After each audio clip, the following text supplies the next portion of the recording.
नमस्कार साथियों, good evening. एक बार फिर से आपका अपने YouTube channel agri MCQ tech में स्वागत है। हमारी GK Indian agriculture GK series चल रही थी, जिसमें हम 15-15 क्वेश्चन करके डेली कवर कर रहे थे। तो आज भी हम वो क्वेश्चन से देखेंगे। और आज का सेशन थोड़ा ज़्यादा इंपॉर्टेंट रहने वाला है, क्योंकि आज हम सारे इंपॉर्टेंट क्वेश्चन से देखने वाले हैं और रिपीट हुए भी क्वेश्चन भी देखेंगे, और जो आने की संभावना है क्वेश्चन की वो भी देखेंगे।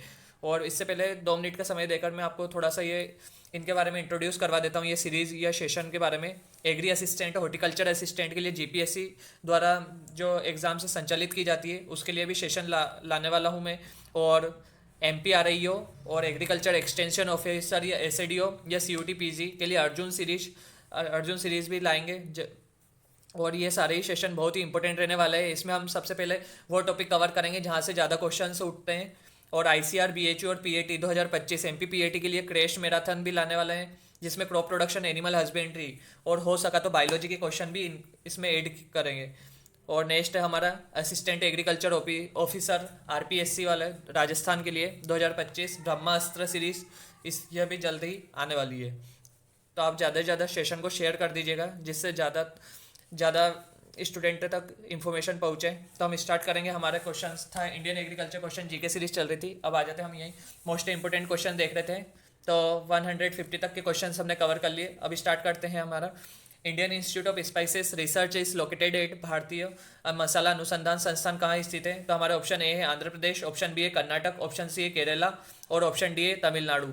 तो जो इसका करेक्ट ऑप्शन है हमारा ऑप्शन सी है केरला। जो Indian institute of spices research is located at है भारतीय मसाला अनुसंधान संस्थान, यह केरला में स्थित है। ये ऐसे क्वेश्चन है जो कि हमारे दिमाग में छप जाने चाहिए, बाद में हमें कोई रात में भी उठाकर पूछ ले तो हमें याद होना चाहिए और हमें उसका जवाब देना चाहिए।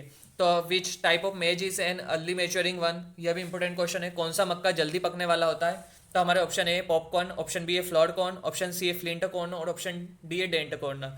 तो जो हमारा जो मेज होती है, अर्ली मेच्योरिंग होती है, जो जल्दी पकने वाली होती है, वो फ्लिंट कॉर्न होती है, जो इसको हम जिया में इंडूराटा के नाम से भी जानते हैं और इसे इंडियन कॉर्न के नाम से भी जानते हैं, जो कि अलग अलग कलर में भी आती है। सबसे ज़्यादातर बैंगनी कलर में मशहूर है ये।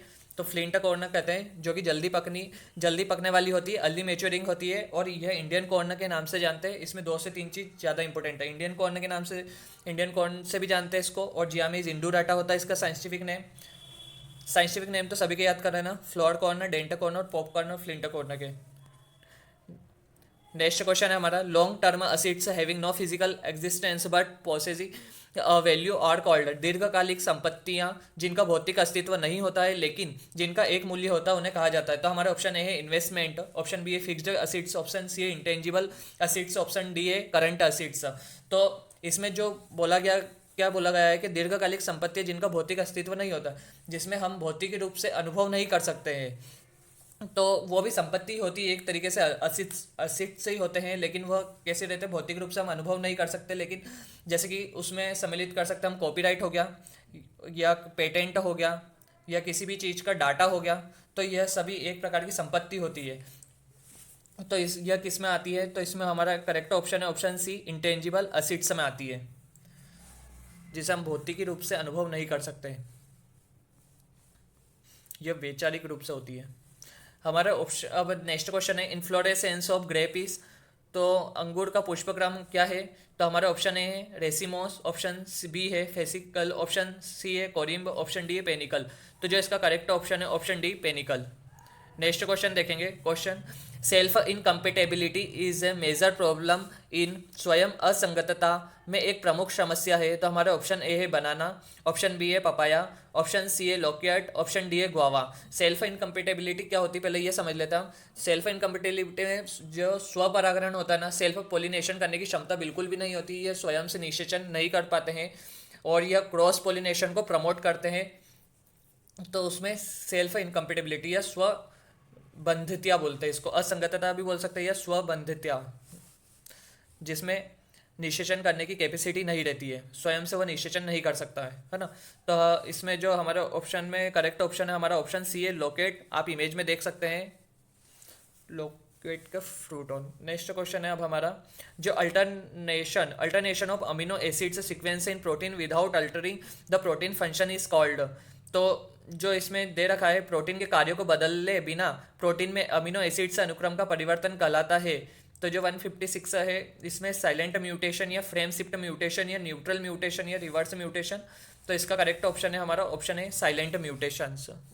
नेक्स्ट क्वेश्चन है, Irish famine was caused due to, जो आइरिस अकाल का कारण बना था तो वह किसके कारण है? तो हमारा ऑप्शन ए है early blight of potato, late blight of potato, या डाउनी मिल्ड्यू ऑफ ऑनियन, या डाउनी मिल्ड्यू ऑफ ग्रेप्स। तो जो आइरिस फेमाइन आया था तो यह किसके कारण होता? पहले तो ये late blight of potato, Irish famine जो आया था ना, तो वो लेट ब्लाइट ऑफ पोटैटो के कारण आया था। और वह कब आया था? इसमें 2 से 3 चीज़ें, जैसे कि एक बार सन याद रख लेना, 1840 ईस्वी में, या 1847 भी कह सकते हैं हम, क्योंकि दोनों ने डाटा दे रखा 1846 से 47 के रूप में, और 1840 ईस्वी भी। तो लेट ब्लाइट ऑफ पोटैटो, और ये किसके द्वारा होता है? तो ये होता है फाइटोप्थेरा इन्फिस्टेंस के द्वारा कॉज्ड होता है ये लेट ब्लाइट ऑफ पोटैटो। आप इमेज में देख सकते हैं कि कैसी दिख रही है ये disease, late blight of potato, और पत्तियाँ भी इसमें जल जाती है। तो इसका करेक्ट ऑप्शन हमारा क्या था? B, late blight of potato के कारण आइरिस फेमाइन आया था। नेक्स्ट है, mulching is helpful in, mulching निम्नलिखित में से सहायक है। तो हमारा ऑप्शन है मॉइस्चर कंजर्वेशन, नमी संरक्षण में, या वीड या खरपतवार को नियंत्रण करने में, या B both A and B, या डी नॉन ऑफ दिस। तो जो इसका करेक्ट ऑप्शन है ऑप्शन बी है, both A and B. Moisture conservation, जैसे कि मल्चिंग मतलब कि ढाक देना, हम कवर कर लेते हैं सॉइल को, पूरी मिट्टी को, तो जिससे कि नमी का जो ट्रांसपिरेशन इवोपोरेशन जो होता है वो बहुत कम हो जाता है गर्मी के दिनों में, और वीड भी कम उगेंगे, क्योंकि वो ढकी भी रहेगी तो वीड को जगह नहीं मिल पाएगी बाहर आने के लिए, तो इससे वीड कंट्रोल भी हो पाएगा। तो ये इसमें हमारे दोनों ही सही है, तो इसका करेक्ट ऑप्शन हमारा ऑप्शन बी है, A and B. Next question देखेंगे, which of the following is not an auxin, निम्नलिखित में से कौन सा ऑक्सिन नहीं है? तो हमारे ऑप्शन है indole acetic acid, B a kinetin, C a 2,4-D, D a naphthalene acetic acid. तो जो करेक्ट ऑप्शन है हमारा ऑप्शन बी काइनेटिन।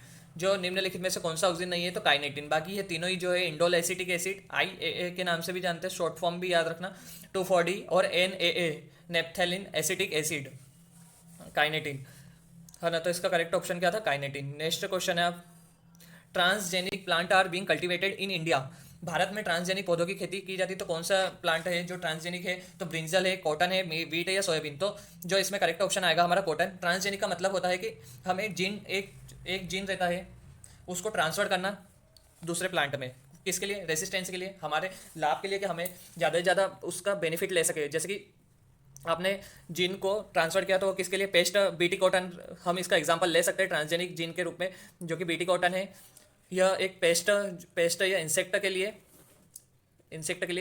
के रेसिस्टेंट के लिए जीन को ट्रांसफर किया गया था कॉटन में, तो यह ट्रांसजेनिक जीन का उदाहरण रहता है कॉटन। तो इसका करेक्ट ऑप्शन क्या था हमारा? B, cotton.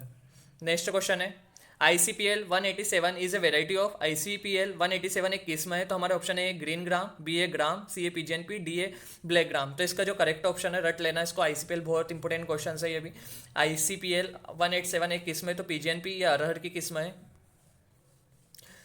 162 supplementary pollination is recommended in, तो जो पूरक परागण की सिफारिश की जाती है तो वह किसके द्वारा की जाती है? तो हमारा ऑप्शन है sunflower, B a mustard, C a soybean, D a groundnut.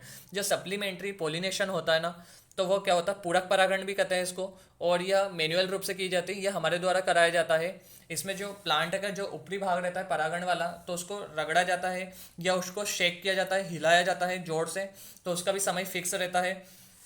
Morning के टाइम पे सप्लीमेंट्री पोलिनेशन करते हैं, और यह किस लिए करते हैं? तो ये फलों की गुणवत्ता को बढ़ाने के लिए, फलों की संख्या और बीजों की संख्या को बढ़ाने के लिए की जाती है सप्लीमेंट्री पोलिनेशन का उपयोग, और ज़्यादा से ज़्यादा प्रोडक्शन के लिए करते हैं।